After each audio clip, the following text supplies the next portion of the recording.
Assalamualaikum warahmatullahi wabarakatuh. Waalaikumsalam warahmatullahi wabarakatuh. Alhamdulillah wassalatu wassalamu ala sayyidina Rasulillah sayyidina wa maulana Muhammad ibn Abdullah wa ala alihi wa sahbihi wa mawala. La haula wa la quwwata illa billah, amma ba'du. Bapak-bapak, ibu-ibu, saudara-saudara kaum muslimin rahimakumullah. Pada pertemuan kali ini secara khusus kita akan membicarakan tentang puasa ini. Kita akan mulai dari yang pertama, puasa sunnah. Sebagaimana yang kita maklum, sunnah adalah satu perbuatan yang apabila kita kerjakan berpahala, tapi apabila kita tinggalkan tidak merupakan dosa. Hanya saja ia merupakan barometer dan ukuran daripada orang-orang yang cinta kepada sunnah itu sendiri. Ada banyak jenis puasa sunnah ini. Yang pertama, puasa sunnah di bulan Muharram. Rasulullah sallallahu alaihi wasallam bersabda,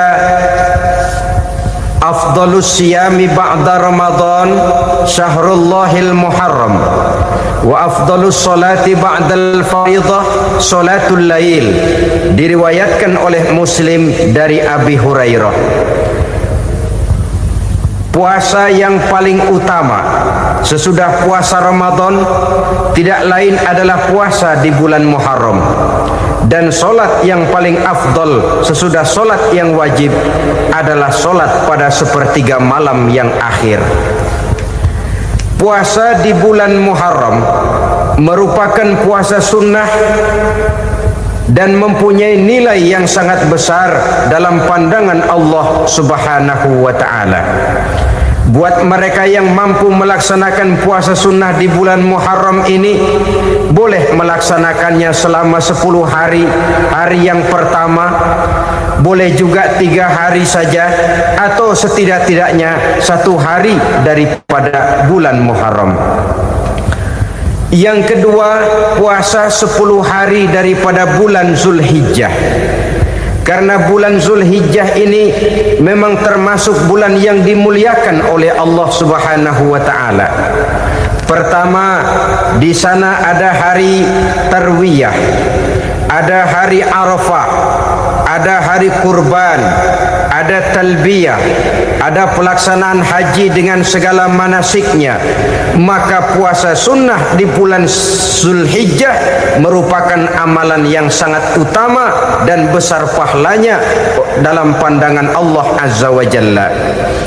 Sebagian ulama menjelaskan, man shoma hazihil ayyam akramahullahu bi asri asya'in. Siapa orang yang melaksanakan ibadah puasa sunnah pada hari-hari 10 di bulan Zulhijjah ini, Allah Subhanahu wa ta'ala akan memuliakannya dengan 10 macam perkara. Saudara, ini keuntungannya. Yang pertama, orang yang puasa di hari-hari 10 bulan Zulhijjah diberikan al-barakah fi umrihi, diberikan keberkahan pada umurnya. Setiap kita ingin memperoleh umur yang berkah. Umur yang berkah itu yang bagaimana? Apa yang jumlahnya panjang? Mungkin. Tetapi yang jelas, umur yang berkah ini adalah umur yang bisa dipertanggungjawabkan di hadapan Allah Subhanahu wa ta'ala. Artinya, umur yang diisi penuh dengan kebajikan, umur yang diisi dengan segala macam kegiatan ibadah, dan umur yang dengan demikian sungguh pun kita sudah mati, jasad terkubur dalam tanah, nama kita akan tetap hidup, dikenal orang oleh karena kebajikan yang kita kerjakan. Saya kira akan lebih merupakan azab ketimbang nikmat kalau orang diberikan umur panjang tapi hanya untuk menumpuk-numpuk dosa saja. Kan lebih baik mana? Umur pendek banyak pahala, umur panjang banyak dosa. Lebih baik mana? Hah? Saya yakin yang paling baik tentu umur panjang banyak pahala. Paling sial umur pendek dosa melulu. Sudah diberikan umur pendek tidak seberapa, dosa berlipat ganda. Itu kalau orang kampung bilang tekor namanya. Rugi.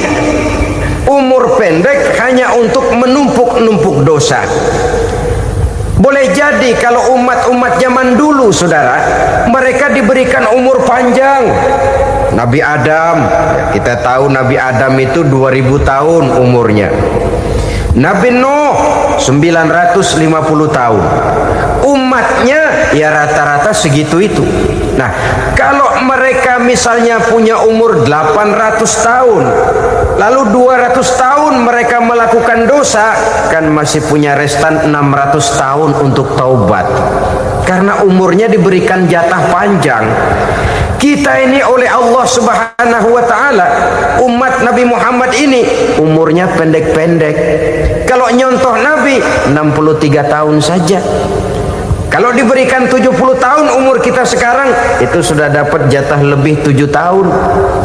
Alhamdulillah bahwa Allah memberikan saat-saat, waktu-waktu, tempat-tempat yang punya nilai istimewa, sehingga umur yang pendek ini bisa bernilai panjang, nilai ibadahnya bisa bernilai pahala seperti umat yang berumur panjang dahulu itu. Karena itu manfaatkan umur dengan baik, dan salah satu keberkahan daripada umur akan datang dengan melaksanakan ibadah puasa sunnah. Ini yang pertama. Yang kedua, az-ziyadatu fi malihi, berikan tambahan hartanya, menjadi orang kaya. Kaya apa? Kaya hati setidak-tidaknya. Karena dengan tekun dan rajin melaksanakan ibadah puasa, yang segera tertanam dalam jiwa seseorang merasakan cukup di dalam kehidupan. Itulah dia orang yang paling kaya, orang yang hidupnya paling cukup. Kalau orang sudah merasa cukup dalam hidupnya, maka itulah dia orang yang kaya. Saudara-saudara kaum muslimin rahimakumullah, puasa sunnah memberikan tambahan harta, usahanya berkembang, dengan demikian membawa keberkahan, hartanya makin bertambah, akan menunjang ibadahnya kepada Allah, lebih memantapkan dan membawa ketenangan dalam hidupnya. Itu termasuk berkahnya melaksanakan puasa sunnah itu. Yang ketiga, al-hifzu fi iyalihi, diberikan penjagaan, perlindungan terhadap keluarganya. Anaknya sehat, sanak famili dan handai tolannya terjaga dan terpelihara dari segala malapetaka, dari segala mara bahaya. Kesehatannya terjamin dan terpelihara. Itu sudah merupakan modal yang sangat besar di dalam kita mengarungi kehidupan. Sebab rasanya sulit untuk bahagia. Duit kita banyak sekali. Usaha kita selalu mendatangkan untung yang berlipat ganda. Tapi sebentar-sebentar anak kita sakit, yang ampek, yang korengan, yang kena musibah, ndak tak karu-karuan sakit, berobat sampai jutaan rupiah. Itu kan sudah tidak membawa kebahagiaan. Uang masuk yang begitu banyak jumlahnya, habis akhirnya untuk berobat saja. Sebenarnya hitung-hitung ya seri-seri juga. Usaha berhasil, duit banyak, habis untuk berobat. Lah sama juga saudara-saudara. Jadi dengan demikian, biar duit kita banyak, asal keluarga pada sehat saja, udah enak bener itu. Duit banyak, ekonomi cukup, keluarga sehat, nikmat rasanya menjalani kehidupan ini. Yang kiamat sudah duit kagak barang seperak, keluarga ampek semua. Kiamat sudah.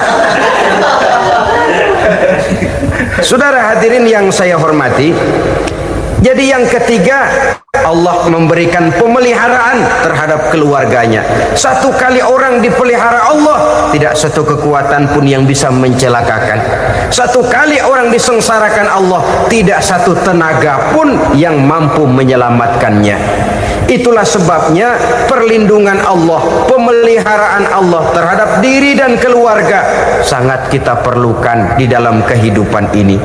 Dengan melaksanakan ibadah puasa, kita mendekatkan diri kepada Allah. Dengan dekat kepada Allah, maka Allah pun dekat kepada kita.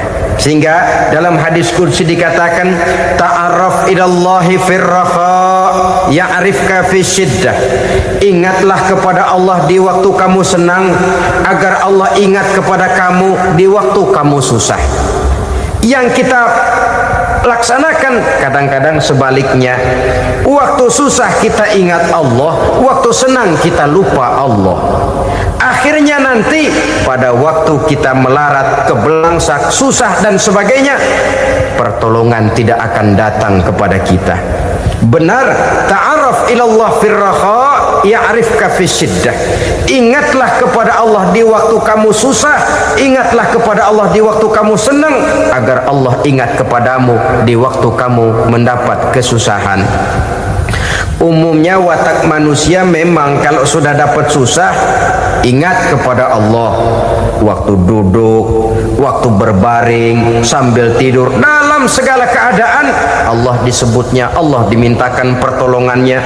Tapi dikala dia berada pada posisi di atas angin, merasa senang, bahagia, Allah terlupakan. Saudara-saudara kaum muslimin, itu yang ketiga. Yang keempat, at-takfiru li sayyiatihi. Orang yang melaksanakan puasa sunnah itu diampuni segala dosa dan kesalahan yang telah dilakukannya.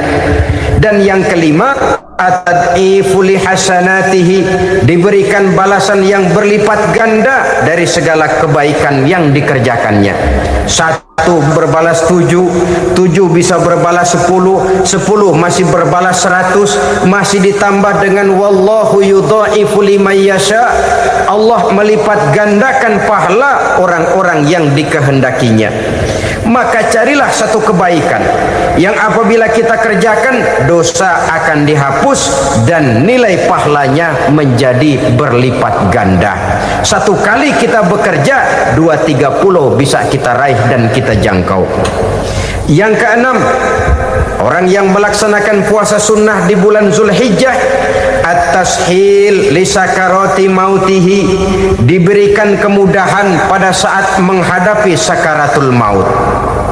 Maut a mysterious problem. Dia adalah pintu yang setiap orang pasti akan memasukinya. Bahwa mati adalah mati, itu semua kita tahu. Tapi hakikat orang pada saat menghadapi mati itu kan berbeda-beda.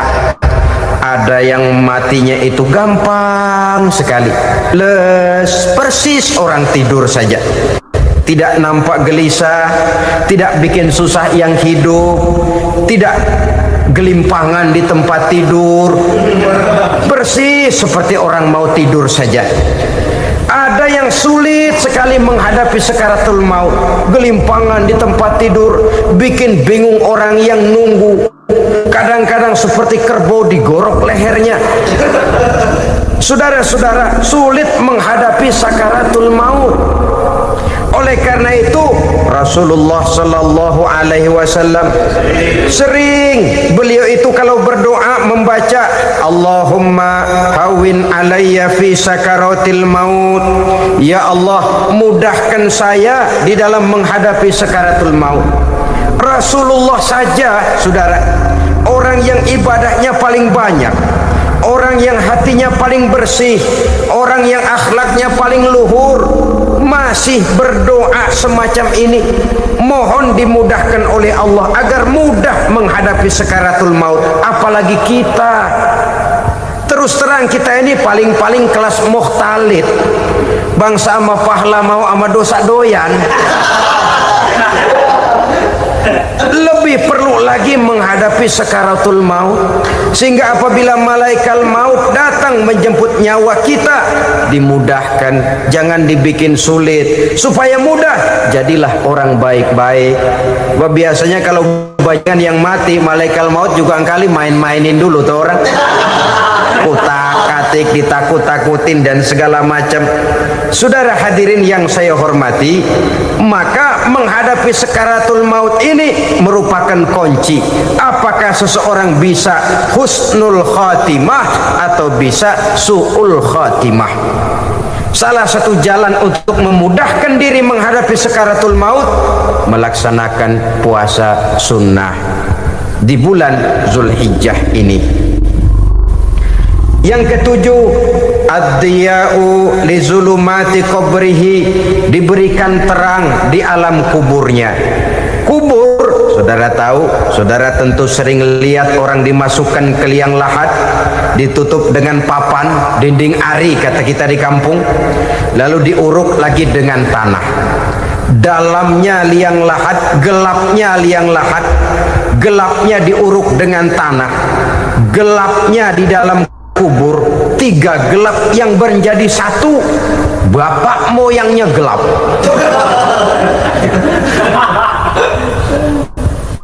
Puasa sunnah ini merupakan terang di alam kubur kita nanti. Yang kedelapan, at-tasqil limizanihi, diberikan keringanan pada timbangan di hari akhirat nanti. Bahwa setelah dibangkitkan dari kubur, setiap kita akan menghadapi perhitungan, akan ditimbang segala macam kebaikan dan segala macam kejahatan yang pernah kita lakukan di dalam kehidupan. Orang yang melaksanakan ibadah puasa sunnah, at-tasqilu limizanihi, diberikan keringanan timbangan hari akhiratnya nanti. Yang kesembilan, an-najah minal bala, diberikan keselamatan dari segala macam bencana. Dan yang kesepuluh, as-su'ud ala darajatihi, diberikan ketinggian, naik derajatnya, derajat di dunia, lebih-lebih lagi derajat di akhirat nanti. Ini keutamaan yang diberikan Allah Subhanahu wa ta'ala kepada mereka yang melaksanakan ibadah puasa 10 hari di bulan Zulhijjah menurut penjelasan sebagian dari para ulama kita. Jadi setelah puasa Muharram ada lagi puasa Zulhijjah. Kemudian puasa sunnah yang ketiga, puasa sunnah pada hari Senin dan hari Kamis. Apa sumber hukumnya? Diriwayatkan oleh Imam Muslim dari Abi Qatadah, Rasulullah sallallahu alaihi wasallam ditanya tentang puasa pada hari Senin. Kenapa Rasul melakukan itu? Beliau menjawab, zalika yaumu wulidtu fihi wa yaumu bu'istu au unzila alayya fihi. Hari Senin itu adalah hari di mana aku dilahirkan dan hari di mana aku dibangkitkan. Wahyu pertama turun kepadaku pun pada hari itu. Maka sunnah melaksanakan puasa pada hari itu. Adapun hari Kamis, ada hadis yang diriwayatkan oleh Imam Turmuzi dari Abi Hurairah, Nabi bersabda, tu'radul a'malu yaumul isnaini wal khamisi fa uhibbu an yu'radu amali wa ana sha'im.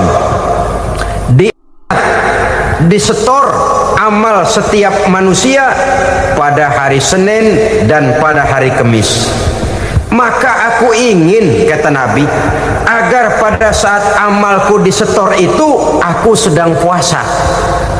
Jadi malaikat itu menurut riwayat ini mencatat dan menyetorkan catatan amalan seseorang pada hari Senin, hari Kamis. Tiap hari Senin amalan kita disetor oleh malaikat. Catatan terakhir tentu yang sedang kita kerjakan, sehingga yang masuk daftar, saya tinggalkan orang ini, dia sedang puasa, karena naik catatan amalnya pada hari Senin. Kamis diangkat lagi, catatan paling akhir saya tinggalkan orang ini, dia sedang puasa.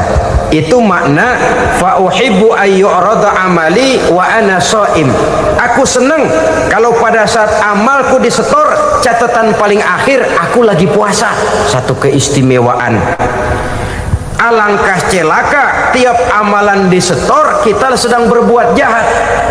Senin, Kemis, teler, mabok, judi. Tiap amalan disetor, catatan akhirnya saya tinggalkan si fulan lagi teler. Laporan Senin. Kemis laporan lagi, saya tinggalkan si fulan lagi mirip kartu.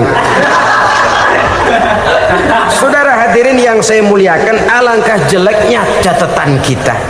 Oleh karena itu sunnah puasa pada hari Senin dan hari Kamis. Ini amalan sunnah, saudara-saudara. Dan oleh karena ini amalan sunnah, sebagian ulama memberikan penjelasan, walaupun lupa niat, kalau sudah malam itu lupa niat, boleh niatnya sudah siang puasa sunnah ini, dengan catatan dari pagi belum makan apa-apa.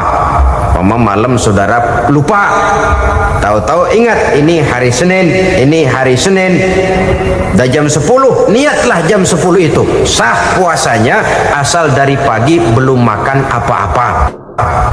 Tapi kalau sudah dapat 2 piring baru niat jam 10, itu lain, ngojek namanya.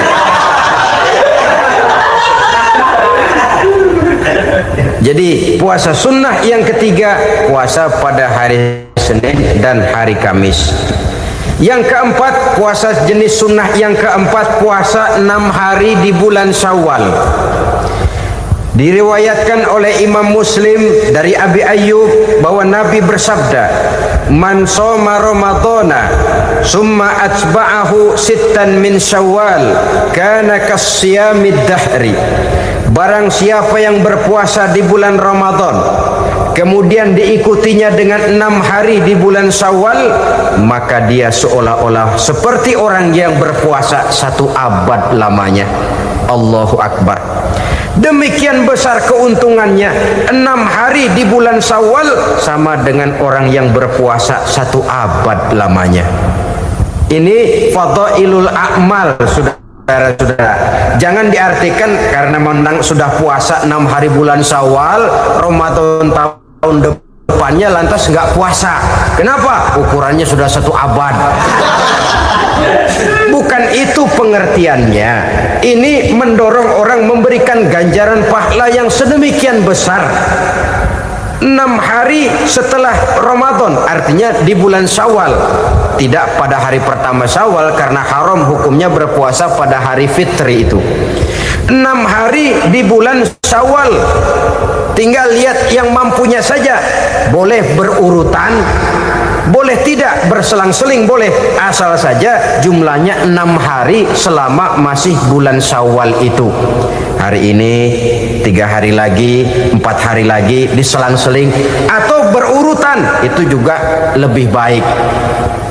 Puasa sunnah 6 hari daripada bulan Syawal.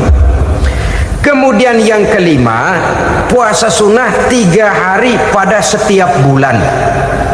3 hari pada setiap bulan. Diriwayatkan oleh Imam Bukhari dan Muslim dari Abi Hurairah. Abi Hurairah bercerita, "Ausani Khalili sallallahu alaihi wasallam bisalasin." Kekasih saya Rasulullah berwasiat kepada saya, memesankan benar-benar kepada saya untuk melaksanakan 3 amalan yang terpuji. Pertama, siyamu salasati ayyamin min kulli syahrin. Puasa 3 hari dalam setiap bulan. Ini wasiat yang pertama. 3 hari pada setiap bulan. Tidak peduli bulan apa saja. Dalam artian ya bulan menurut perhitungan Islam ya. Muharram, Safar, Rabiul Awal, Rabiul Tsani, Jumadal Ula, Jumadil Akhir, Rajab, Sya'ban, Ramadan, Syawal, Zulqa'dah, Zulhijjah dan selanjutnya. 3 hari pada setiap bulan. Tanggalnya tanggal berapa saja, lebih utama pada yang disebut Yaumul Bid, yaitu hari-hari di mana bulan menunjukkan purnama. Tanggal 13, tanggal 14, dan tanggal 15 pada setiap bulannya itu disunahkan melaksanakan puasa. Itu wasiat pertama, puasa 3 hari pada setiap bulan. Wasiat yang kedua, warok'atai duha, melaksanakan sholat duha sekurang-kurangnya 2 rakaat. Itu wasiat yang dipesankan benar kepada saya, kata Abi Hurairah. Pertama, puasa 3 hari pada setiap bulan. Yang kedua, usahakan jangan meninggalkan 2 rakaat minimal daripada sembahyang duha. Kita tahu sembahyang duha itu sembahyang sunnah di waktu pagi seketika matahari naik sepenggalahan. Sekurang-kurangnya 2 rakaat, sebanyak-banyaknya 8 rakaat.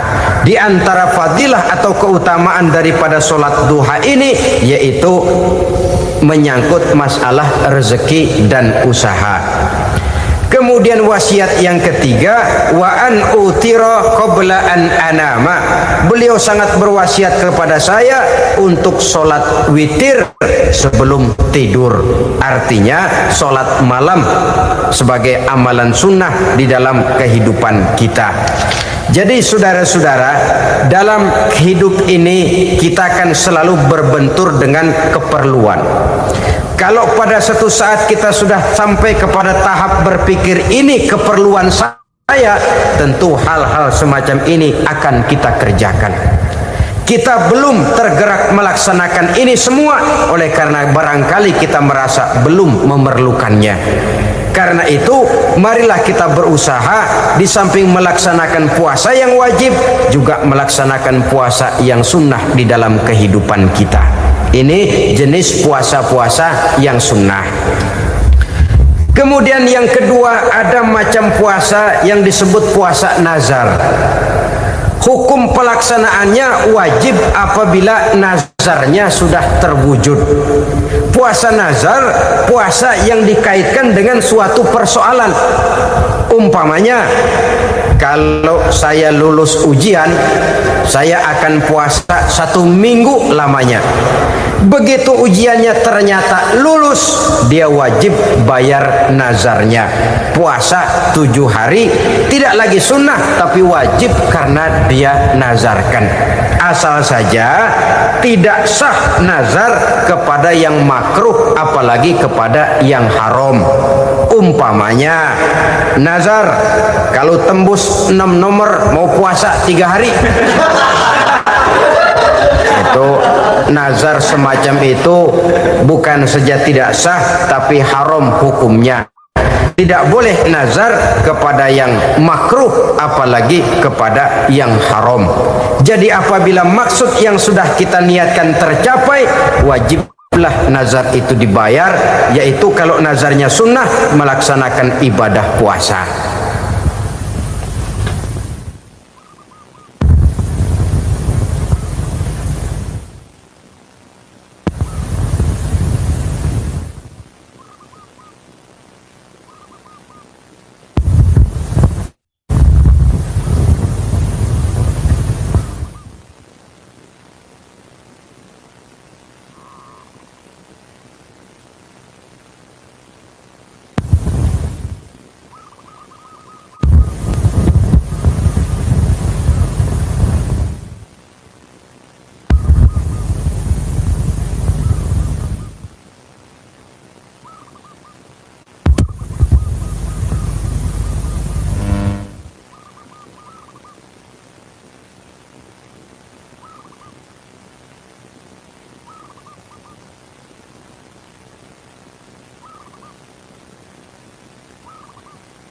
Saudara-saudara kaum muslimin rahimakumullah. Jenis puasa yang ketiga kita kenal dengan puasa wajib. Dan ini kita laksanakan pada bulan suci Ramadan. Tentang teknis pelaksanaan ibadah puasa di bulan Ramadan sudah pernah saya bicarakan pada pertemuan tentang Ramadan dan Idul Fitri. Pada kesempatan ini saya hanya ingin mengajak bahwa di dalam melaksanakan ibadah puasa Ramadan ini, marilah kita mengadakan evaluasi. Kenapa demikian? Barangkali secara jujur, walaupun agak berat, saya masih harus berkata, masih banyak di antara kita umat Islam yang di dalam melaksanakan suatu ibadah terjebak dalam rutinitas ritual. Apa itu rutinitas ritual? Itu bahasa susah. Berhubung saya tidak ingin bicara yang susah-susah, kita bicara yang mudah-mudah saja. Maksud saya, banyak di antara kita umat Islam yang di dalam melaksanakan suatu ibadah itu hanya dengan prinsip asal sekadar gugur kewajiban saja. Akibatnya, sampai sejauh mana ibadah itu berhasil membentuk kepribadian diri kita jarang mengadakan evaluasi dan penilaian.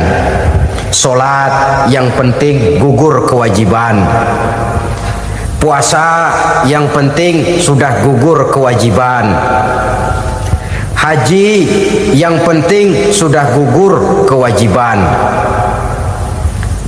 Maka jangan heran kalau itu yang jadi prinsip, ibadah lantas tidak punya dampak dalam membentuk kepribadian diri.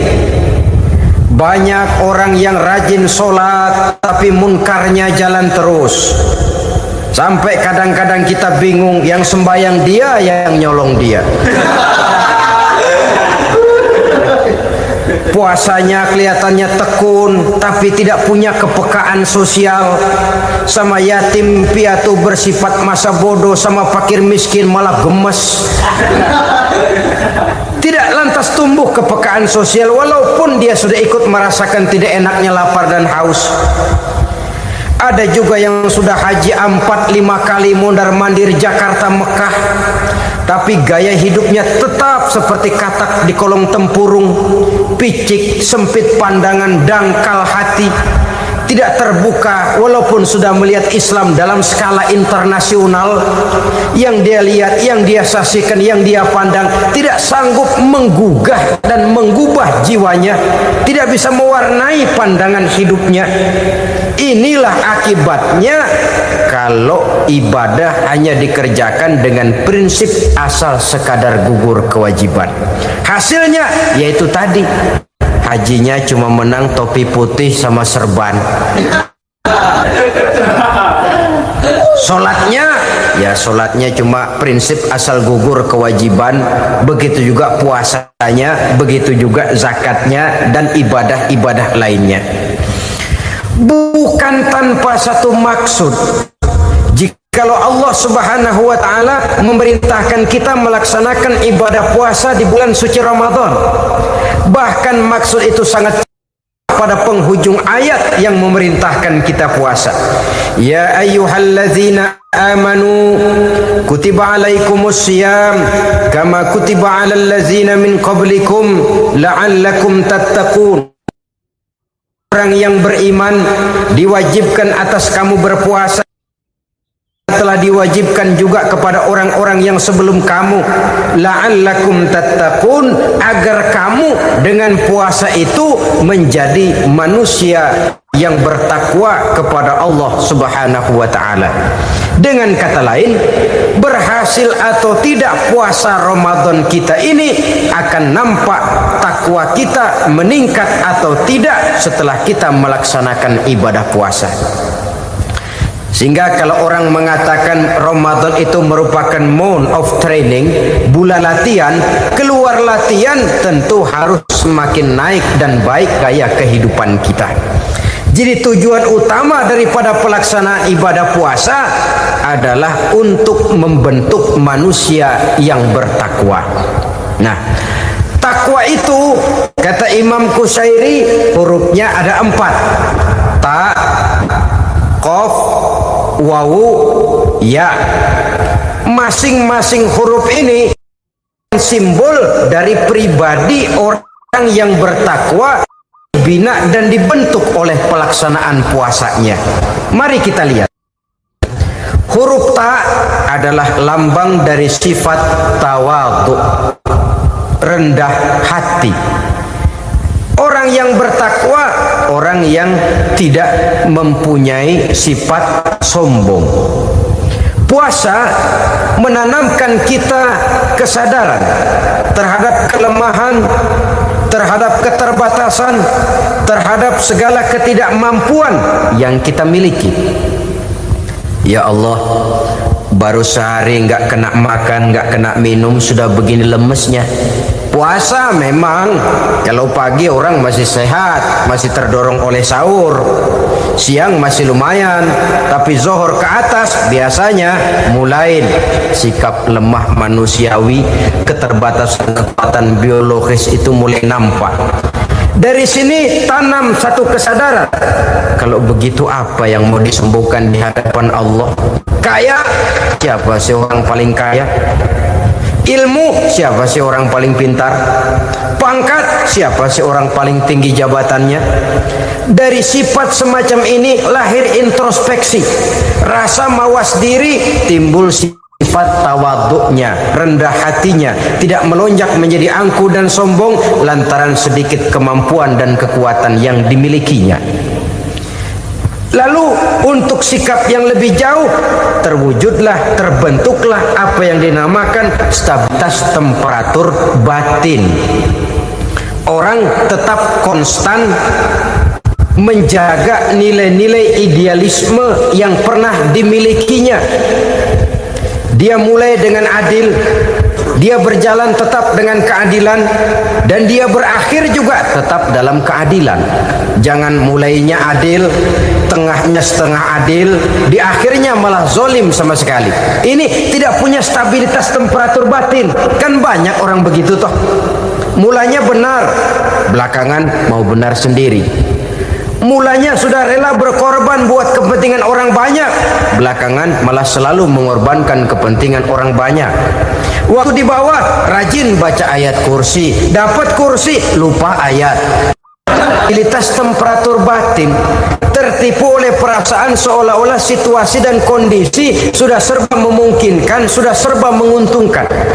Orang yang dibentuk pribadinya oleh pelaksanaan ibadah puasa, dia sadar apapun keberhasilannya, apapun kedudukannya, apapun nilai kekayaannya, itu cuma sebagian kecil sekali dari apa yang ada pada zat Allah Subhanahu wa ta'ala. Hati tidak takabur, sesuai dengan namanya takabur dari kalimat takabbaro ya takabbaru, membesar-besarkan diri. Orang yang suka membesar-besarkan diri, orang yang tidak yakin bahwa dirinya orang besar, lalu dibesar-besarkan dirinya. Sebenarnya itu sudah satu sikap di mana dia tidak percaya kepada diri sendiri. Dirinya sebenarnya bukan apa-apa, cuma ingin dianggap besar, lalu dibesar-besarkan. Takabbur namanya. Puasa sekali lagi melatih kita menanamkan kesadaran akan kelemahan dan keterbatasan kita sebagai makhluk. Itu sikap tawadhu. Fir'aun, sudah tahu Fir'aun, lama-lama dia jadi raja, lupa diri dan lupa daratan, melonjak menjadi angku dan sombong sampai kepada puncak kekurang ajarannya, memproklamirkan dirinya menjadi Tuhan. Hitler juga begitu. Pendeknya orang manakala tidak ada kesadaran tentang dari mana segalanya berasal dan kemana segalanya akan kembali, dia mudah out of control. Kalau sudah out of control, maka dia akan melakukan perbuatan yang melampaui batas. Itu yang pertama. Jadi orang takwa, orang yang rendah hati, salah satu tujuan daripada pelaksanaan ibadah puasa menanamkan sikap rendah hati. Dari sikap rendah hati ini yang timbul lalu apa? Kepekaan sosial. Kalau saya puasa, saya sudah merasakan bagaimana tidak enaknya lapar. Saya sudah merasakan bagaimana tidak enaknya haus. Tapi bagaimanapun, saya lapar cuma sebentar, saya haus cuma sebentar. Selesai maghrib, lapar saya hilang, haus saya hilang.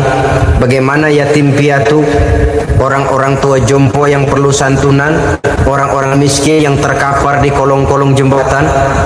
yang tiap hari merasakan perasaan seperti ini tanpa tahu kapan hidup dan nasibnya akan berubah, tidur beratapkan langit berselimut koran. Kalau demikian saya ini beruntung. Kalau demikian apa yang bisa saya lakukan untuk mereka? Kepekaan sosial ini lalu timbul dalam apa yang orang sekarang namakan solidaritas, kesetiakawanan sosial. Hidup tidak hanya untuk kepentingan diri dan perutnya sendiri saja, tapi mau menolong, mau membantu orang yang memang memerlukan bantuan dan pertolongan itu sendiri. Jangan setelah tahu lapar tidak enak, haus tidak enak, tapi kita tidak mau tenggang rasa, tidak mau timbang rasa. Begini loh tidak enaknya lapar, begini loh tidak enaknya haus. Ini terjadi pada diri saya masih mampu, masih berbuka puasa. Bagaimana yang tiap hari merasakan seperti ini? Tidak Ramadan, tidak Syawal, tidak Zulqa'dah, tidak Zulhijjah, selalu kelaparan dan kehausan. Dari sana timbul kepekaan sosial. Lalu lahirlah sikap pemurah, dermawan, mau menoleh ke kiri dan ke kanan. Bahkan Al-Quran itu sampai mengancam betul. Ara'aita allazi yukadzibu bid-din fadzalika allazi yad'ul yatim wa la mendustakan agama. Islam mendustakan Islam. Salat dia tapi mendustakan salat. Dia tapi mendustakan puasa. Siapa mereka itu? Fadzalika allazi yad'ul yatim. Merekalah orang-orang yang meninggalkan anak-anak yatim. Wa la yahuddu ala ta'amil miskin, dan tidak pernah memberi pertolongan, tidak memerintahkan memberi makan kepada fakir miskin, walaupun dia berada pada posisi dan kondisi yang memang dia mampu. Nah, kalau dia tidak mampu itu lain soal. Dia mampu, dia tahu, dan dia diam saja. Itu termasuk yukadzibu biddin, orang-orang yang mendustakan agama. Berlindung kita kepada Allah, jangan sampai termasuk ke dalam kelompok itu. Yang kedua saudara, huruf takwa itu qaf. Qaf adalah lambang dari sifat qanaah. Qanaah artinya merasa cukup. Puasa melatih kita untuk bersikap cukup dalam hidup. Kalau kita perturutkan menjelang saat berbuka, menunggu waktu berbuka, istilah orang di Jawa Barat ngabuburit katanya. Kita menunggu saat berbuka, segalanya saja ingin kita beli, segalanya saja ingin kita minum, semuanya saja ingin kita makan. Sebab nafsu sudah begitu berupa, perut sudah sedemikian lapar, kerongkong sudah sedemikian haus, rasanya semuanya saja ingin kita telan. Tapi tahukah kita bahwa setelah maghrib berbunyi, berapa banyak yang kita makan, berapa banyak yang kita minum? Sesuaikah dengan keinginan kita tadi siang? Tadi siang semuanya ingin kita makan, tadi siang semuanya ingin kita minum. Setelah berbuka, berapa banyak yang kita makan, berapa banyak yang kita minum? Itulah kehidupan. Segalanya ingin kita kuasai, segalanya ingin kita punyai, tapi berapa sih yang benar-benar kita perlukan?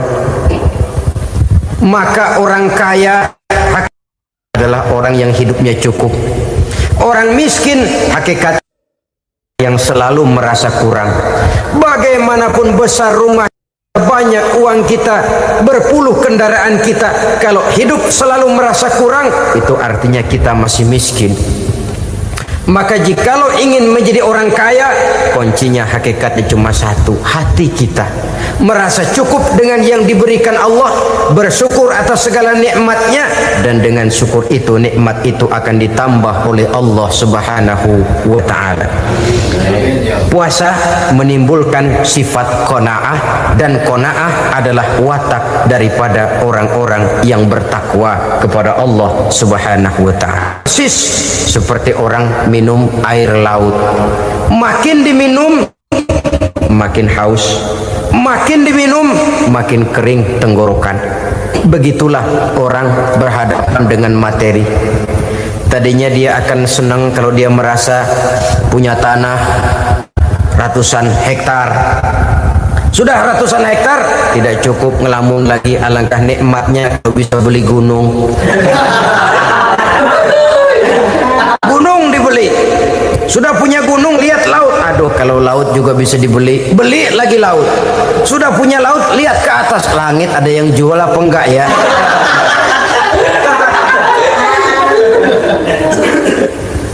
Seperti orang berhadapan dengan air laut yang makin diminum makin membuat kita haus dan makin kering tenggorokan ini. Maka itu harus dihentikan. Sikap untuk menghentikan itu tidak lain adalah dengan sifat qanaah itu tadi. Merasa cukup dengan apa yang diberikan Allah, mensyukuri nikmatnya. Itu yang kedua. Yang ketiga, pada kalimat takwa ada huruf wawu. Wawu adalah simbol dari sifat wara dengan ain. Wara, orang yang terpelihara dirinya baik dari yang syubhat, lebih-lebih dari yang haram. Syubhat, saudara tahu, barang yang remeng-remeng. Tapi sungguh pun remeng-remeng, kira-kira prosentasenya 70-30. 70% haram, 30% kemungkinan halalnya. Maka yang syubhat lebih baik dijauhi daripada diambil. Orang yang punya kepribadian wara, dirinya terpelihara, jangankan dari yang haram, dari yang syubhat saja dia sanggup menjaga dan memelihara dirinya. Oleh karena itu saya heran kalau orang di bulan Ramadan dia sanggup menjaga diri di waktu siang dari jenis makanan yang halal, dari jenis minuman yang haram. Ada tahu nganggur di meja siang, enggak dia makan. Ada air teh nganggur di meja siang, enggak dia makan. Padahal itu jenis makanan dan minuman yang halal. Tapi ketika datang maghrib, dia berbuka dengan makanan yang dibeli dari uang yang dihasilkan dengan cara yang haram. Bukankah itu sesuatu yang terbalik? Bukankah dengan demikian sudah tidak lagi menimbulkan sikap yang bisa memelihara dan menjaga kepribadian diri? Orang yang membiasakan diri terpelihara dari yang syubhat apalagi yang haram, maka baik yang dipakainya, yang diminumnya, yang dimakannya terdirilah dari barang-barang yang baik yang dihalalkan oleh agama. Wara. Kemudian yang keempat, pada huruf kalimat takwa ada huruf yakin. Huruf ya simbol dari sifat yakin. Orang yang puasa dibentuk kepribadiannya mempunyai satu keyakinan yang tangguh, dan keyakinan adalah ciri daripada orang yang takwa. Kita lihat yang dipanggil melaksanakan ibadah puasa ini kan iman.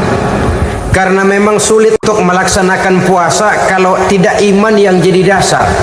Setidaknya seperti sudah pernah saya sampaikan, ibadah puasa ini memang sulit terkena penyakit show. Kalau kita sholat barangkali terangsang karena kelihatan orang lain. Kalau kita pergi haji mungkin jadi sugesti karena orang banyak tahu. Kalau kita bayar kita jadi terangsang karena banyak orang lihat. Tapi kalau sudah puasa, puasa itu kan yang tahu cuma kita dan Allah saja. Ya, kita sholat, orang lain lihat, kita jadi rada semangat. Kita pergi haji, orang lain banyak ngantar, kita semangat. Kita bayar zakat, orang lain banyak saksikan, kita bersemangat. Tapi kita puasa, siapa yang mau nyaksiin kita puasa? Siapa yang mau memuji kita puasa? Siapa yang mau menyanjung kita puasa? Itu cuma urusan kita dan Allah. Oleh karenanya, dasar daripada pelaksanaan ibadah yang haus mencedik tenggorokan, segalanya jadi nikmatan. Tidak ada kerja yang lebih indah selain kerja yang didasarkan kepada satu keyakinan bahwa yang kita kerjakan itu adalah sesuatu yang benar. Dalam hal ini sesuatu yang diperintahkan oleh Allah Subhanahu wa taala kepada kita. Saudara-saudara kaum muslimin rahimakumullah. Demikianlah titik evaluasi kita. Jangan berpuasa hanya dengan prinsip asal sekadar menggugurkan kewajiban saja, yang akan berakibat Ramadan tahun ini berakhir begitu, Ramadan terjebak menjalani rutinitas ritualnya saja. Bahkan kadang-kadang yang nyata betul, Nabi menganjurkan tingkatkan ibadah pada 10 hari yang akhir di bulan Ramadan, tanggal 20 sampai akhir Ramadan. Yang kita praktekkan malah kegiatan ibadah kita justru menurun pada 20 Ramadan yang akhir. Coba lihat 20 Ramadan ke atas, itu pasukan tarawih paling kelas 60-70 tahun ke atas. Kemana yang lain? Sudah berpikir menghadapi lebaran, berpikir pulang mudik, berpikir macam-macam. Akibatnya konsentrasi ibadah lalu buyar. Dianjurkan Rasul, tingkatkan ibadah pada 10 hari yang terakhir. Kita malah makin ke akhir makin lancip.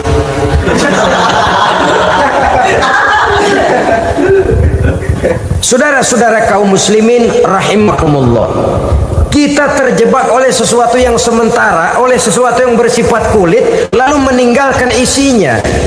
Padahal jikalau kita tidak mengisi Ramadan dengan kegiatan ibadah, berarti kita tidak keluar dari Ramadan dengan jiwa yang baru, yang sudah ditempa oleh pengalaman ibadah di bulan Ramadan. Artinya kita tidak kembali kepada fitrah, kesucian seperti saat kita dilahirkan. Lalu kalau kita tidak kembali kepada fitrah, apa yang mau kita rayakan pada Idul Fitri itu? Di mana letak kegembiraan kita? Di mana letak kebahagiaan hati? Kembalikah kita kepada fitrah? Tidak. Benarkah puasa yang kita kerjakan? Kelihatannya juga tidak.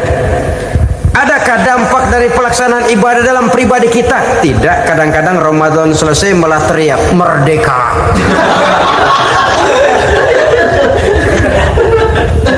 Kalau tadinya Ramadan dia merasa terhalang, mau keluar siang, mau makan siang, bulan puasa, mau minum siang, bulan puasa, mau gandengan, bulan puasa.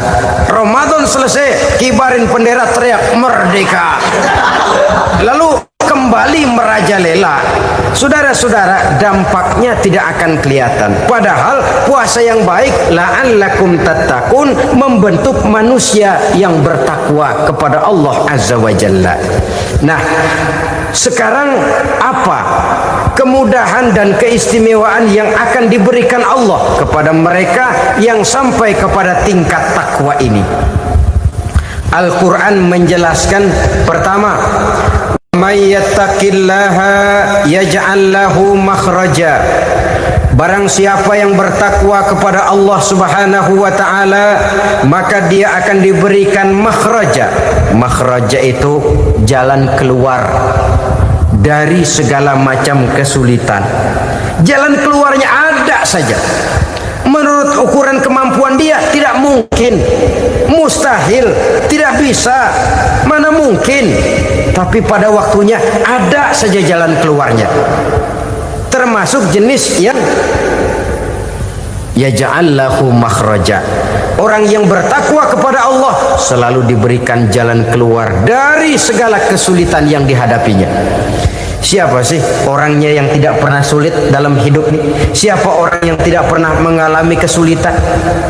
Tapi kadang orang menilai, itu kelihatannya hidupnya enak aja ya, kayaknya nggak pernah mengalami kesulitan.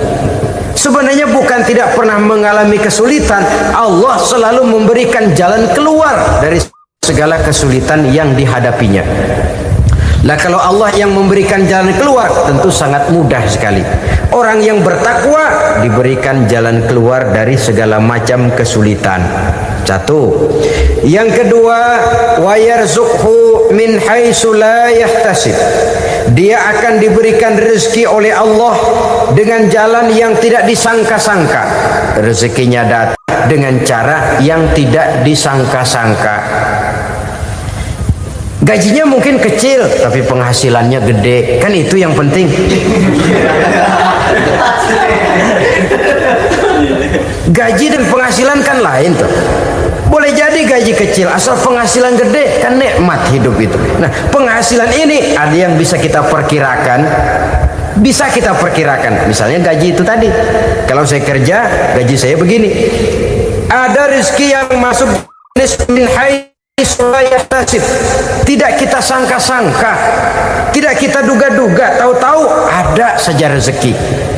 Datang orang bawa persoalan yang mendatangkan hasil. Sebab rezeki, jodoh, maut memang seperti bayangan. Kita uber-uber dia lari, kita diem dia diem. Kan gemesin itu. Bayang-bayang itu begitu, kita kejar dia lari. Rezeki juga begitu. Kita diam, dia diam. Setengah mati yang namanya rezeki kita cari, kita uber, ngobek sampai ratusan bohong kita kerjain. Tapi memang belum waktunya, ya sulit untuk tembus. Tapi kadang-kadang giliran kita nongkrong di rumah, datang orang bawain rezeki. Itulah yang namanya rezeki. Tapi ini untuk orang yang bertakwa. Kalau tidak punya kredibilitas takwa, jangan lalu pakai ayat ini. Diberikan Allah dengan rezeki dengan jalan yang tidak disangka. Kan ada ayatnya dah, kita mah manteng aja di rumah dah. Ntar juga tuh rezeki datang. Ini fasilitas yang diberikan kepada orang yang wa may yattaqillah, bertakwa kepada Allah, yarzuqhu min haitsu la yahtasib, diberikan rezeki dengan cara yang tidak disangka-sangkanya. Maka kadar ketakwaan jangan membuat kita buruk sangka. Tuh orang ya nggak kemana-mana, duitnya ada aja. Kalau dia takwa, Allah berikan jalan keluar. Yang lantas ngelihat kiai orangnya ahli ibadah, ilmunya tinggi, akhlaknya luar biasa, takwanya tinggi, rezekinya lancar, lalu husnuzon nih kiai nggak kemana-mana, duitnya banyak, miara tuyul kali ini. Itu termasuk jaminan Allah yang masuk kategori min haitsu la yahtasib. Yang ketiga, yaj'al lahu min amrihi yusra, dimudahkan segala urusannya, dimudahkan segala urusannya. Kemudian yang keempat, yukaffir anhu sayyiatihi wa yu'azzim lahu ajra, diampuni segala kesalahannya dan dibesarkan pahala kebaikan yang dikerjakannya. Maka mudah-mudahan puasa yang kita kerjakan mengantarkan kita kepada ketakwaan kepada Allah, dan takwa membuka janji Allah kepada kita di dalam kehidupan ini. Inilah saja yang kita bicarakan pada pertemuan ini. Mudah-mudahan ada manfaatnya. Terima kasih atas segala perhatian. Mohon maaf atas segala kekurangan.